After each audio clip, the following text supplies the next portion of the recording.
Okay, this is part 2 of my 3D printed Charkha. I had a prototype video that I posted earlier, and now I've got pretty much everything the way it needs to be, or the way that I like it. And so to measure to cut your bolt, again, you need one of these that has an area that has no threads on it. This is a 5/16 inch and 2.5 inches long. And this is the one that I cut. So that one is about 1.5 inches. So I'm going to hammer this in because it's a really tight fit.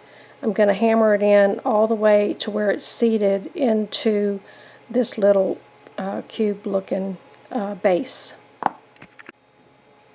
Alright, that should be as flush as you can get it.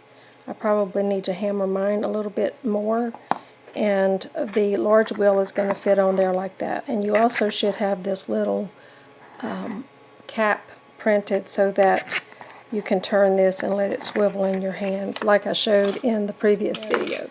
Now, this one that has the open area here that's cut out, that goes to the accelerator wheel. That's this smaller wheel, and I've installed my skate bearings on both the large wheel and the small accelerator wheel, and it has a little pulley thing on the bottom.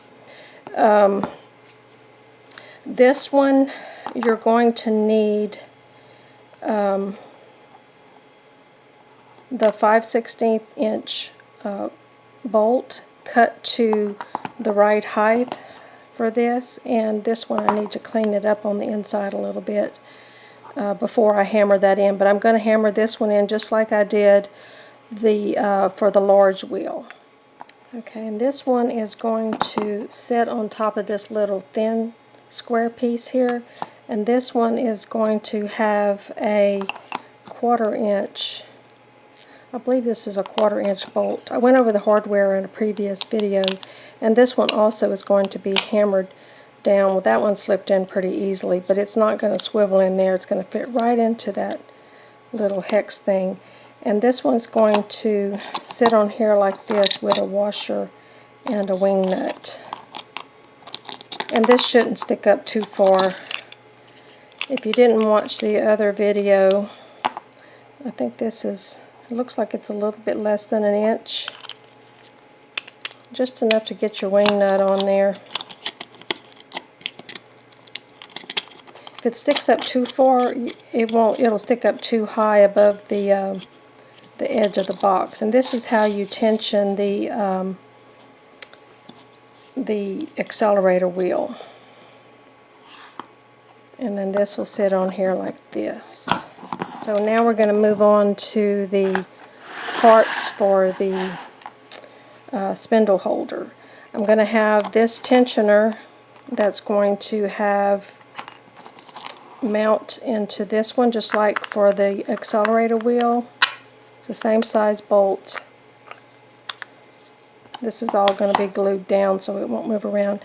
Now the one for the spindle holder, it's not cut out all the way to the end. I don't think it really matters, but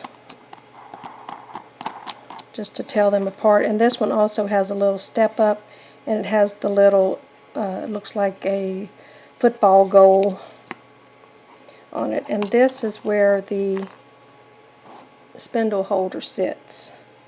Now the back side is where the spindle actually rides on there like that.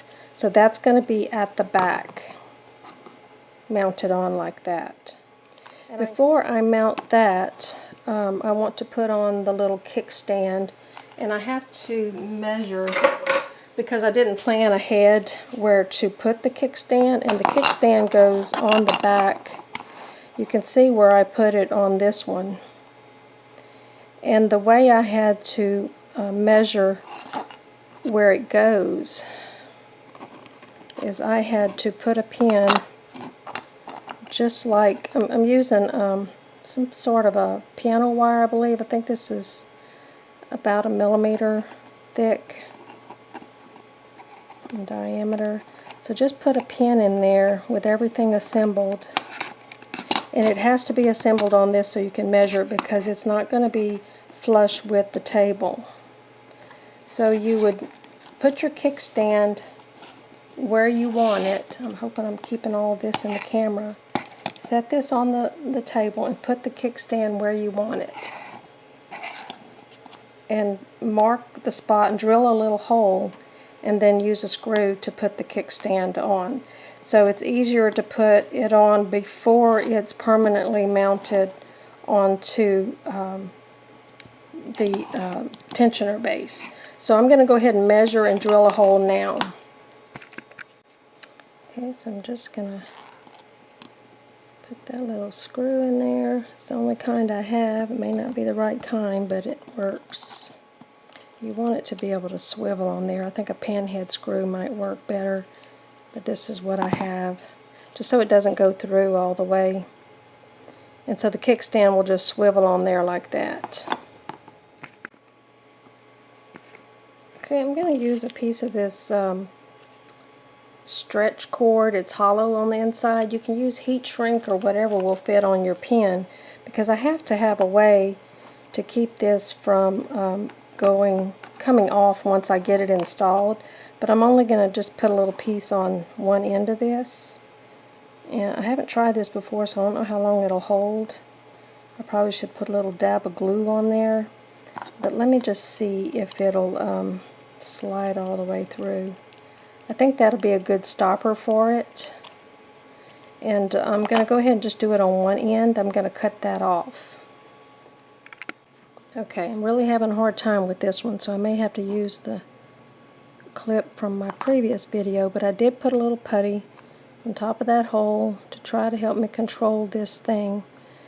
And the step up is pointing upwards. This groove is downwards. I'm going to go ahead and get my pen ready to go, but not all the way through. See if I can do this like I did last time. And you have to be ready to stick that pen through that torsion spring so it doesn't fly away from you. And I know I was a little more coordinated on the last one, so I got that done. So there's my little tube that I put on the end, and it's stopping it from that side.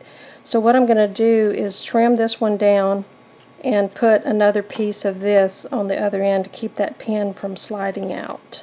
So you can see that is really nice tension on that. I'm going to go ahead and put my kickstand back on. Okay, I thought I was videotaping earlier, but I didn't. I must have videotaped the wrong thing. But I've got some weights on here because I did glue this in place, and I measured the center from here to center this in that direction. But I needed that little block to have, when my wheel is mounted, I needed about a 1/4 inch distance from the edge so it doesn't rub. I probably could go a little closer, but that's sufficient. And the whole thing is going to be centered this way. So I put some super glue down in there, and I did put some weights on there, which I'm going to put the weights back and let this cure. But you're probably wondering why I didn't go ahead and just 3D print the whole mount here with the post. I did play around with some prototypes, and I found that the bolt is a lot smoother to spin on. It's quieter, and you can put some grease or oil on there. I use petroleum jelly, and it does quieten things up, and it runs very smoothly. The plastic can be a little rough, and also I snapped it off. The plastic post just snapped off very easily, so it's easy enough to glue components down in this thing, and they hold really well. This is not even cured yet, and it's stuck on there pretty well. So I am going to put my weights back on, and the next thing I need to do is I'm going to put a little double-sided tape on this, just so I can try out the settings with the belt and everything before I glue this one down. So let me go ahead and get my tape ready, and we'll do a little test run here. Alright, I want to place this to where this wing nut is not going to interfere with this wheel. So there needs to be some clearance because this is a pretty big wing nut. One of my other Charkha things that I made, I had to grind the wing nut down. Not only was it interfering with the large wheel, but it was also interfering with the belt. When the belt came across here like this, the wing nut was in the way. So I want to really plan this out to where I don't have any trouble. So I don't want to glue that down yet. So let me just kind of put things. I want to first put this all the way out to the end of the tensioner.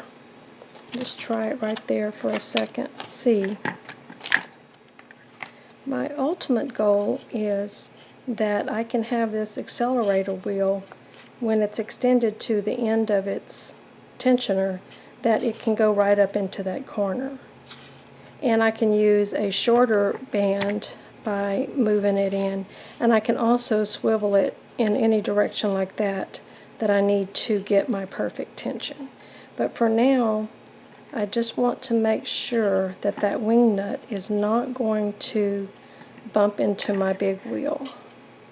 So what I'm going to do now is just get a pencil and just kind of mark the placement of this base down here, just a corner of it. And I'm going to put the temporary double-sided tape down so that I can actually use this and turn it to make sure that everything's going to be in the right position. This is the hardest one to position. Okay, I've got that tape down. It's holding pretty good, and I've got some clearance there. I probably could get a little closer, and if I need to, I will before I glue it down, because I need to make sure I have the right size belt and everything. So this would be where I would normally spin on my other Charkha. So let me see how this belt is going to work in this position. So you put your belt on like that. This is an O-ring. This feels really loose to me. This is 6.237 by 0.103. The one that came with my wooden Charkha is a little bit thicker and a little bit shorter diameter. It's 5 1/4, I want to say. I think a 6-inch would be a good one, because if it's too long, you can try to get that thing tight and you're at the end of your tensioner. But this is probably a good tension, and it is turning very smoothly. So I think that this is a good spot for me to go ahead and glue this down. And even if I use a shorter belt, loosen that up a little bit. Let's see how it'll work with this shorter belt. Okay, so now I'm going to move this, pick this up. The double-sided tape I'm using is really strong, so I want to go ahead and get this off now and go ahead and glue this piece in. Okay, I finished printing the other side of the box where the spindle is going to go, and there's going to be some storage right here on this side. And I'm just going to use this wire that I found to use as a hinge pin to run. It's pretty self-explanatory. I need to drill out a little bit because the plastic kind of filled in the holes there, but I'll do the same thing that I did on the spindle holder here and put some stoppers on each side. What I'm using here is a 1/16 inch copper rod because it's what I had laying around. You can really use anything similar to that size. You may have to ream out the hole a little bit to get whatever you're using in. This is really soft metal, but once I get it in there, it should be stable. So I'm just going to put a little rubber stopper on the other end, just like this, to keep it from coming out. Okay, the next thing we need to position is this thing, and I've got a couple of pieces of double-sided tape on the bottom of this. And this bolt is offset, So the shorter end needs to go toward the left. So I've got a little line just kind of temporarily placed where I think it needs to go. So what I want to happen is that when this is in storage, it can lay in there like that. And also with this wheel, when the box is closed, this wheel is going to be stored on its post. So it rises up above the edge of the box. So when the box is closed, it needs to have a place to fit right here. So I hope that makes sense. Alright, so I'm going to try this to see if I have enough ability to tension this, and I think this is going to be the spot. So I can't really use my kickstand right now because the tape is not holding. There's so much pressure on that torsion spring that it's pulling the tape off the bottom. So what I want to do now is just go ahead and simulate the spinning.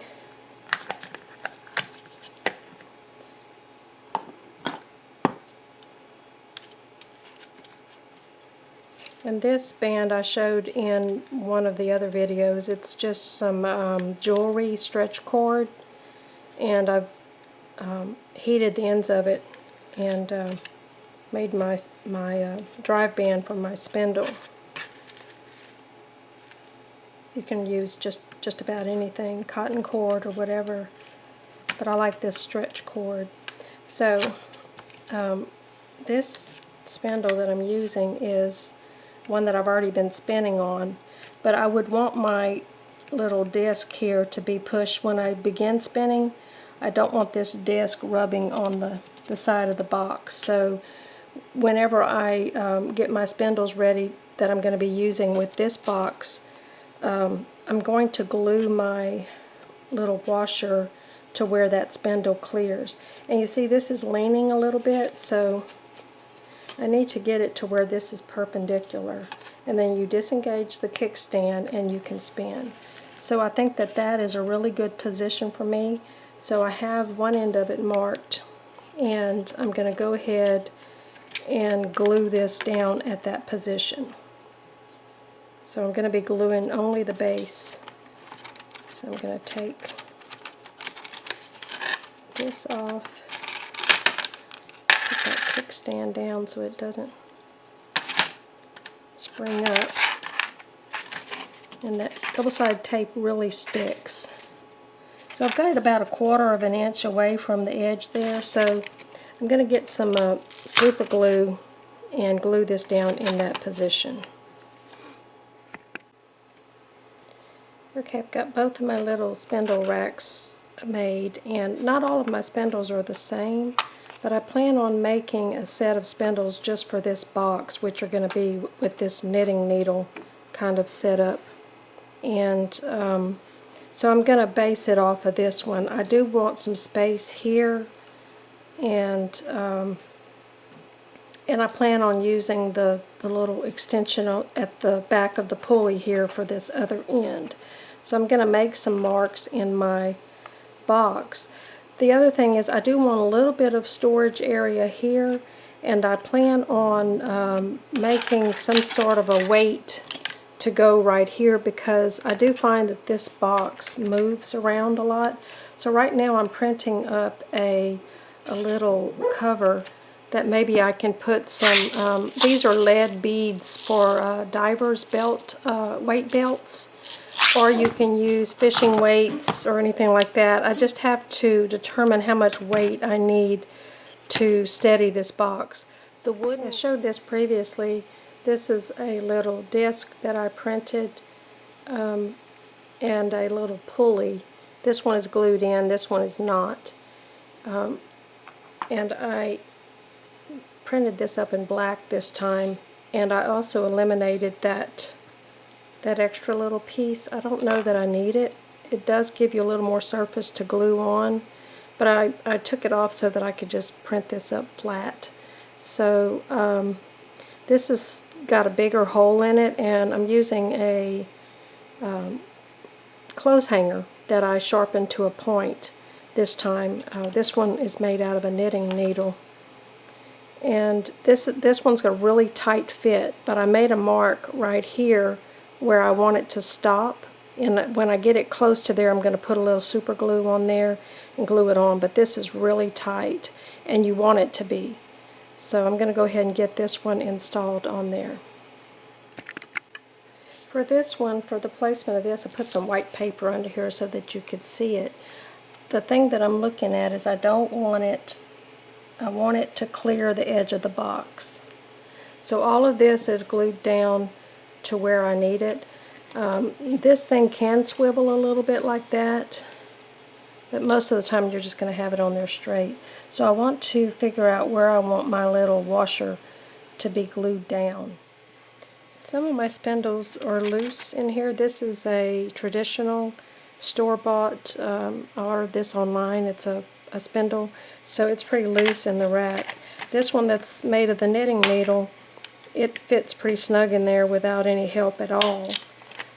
This one is the coat hanger one that I made, and it fits tight in there because I have a bunch of thread on there, but it's loose on the other end.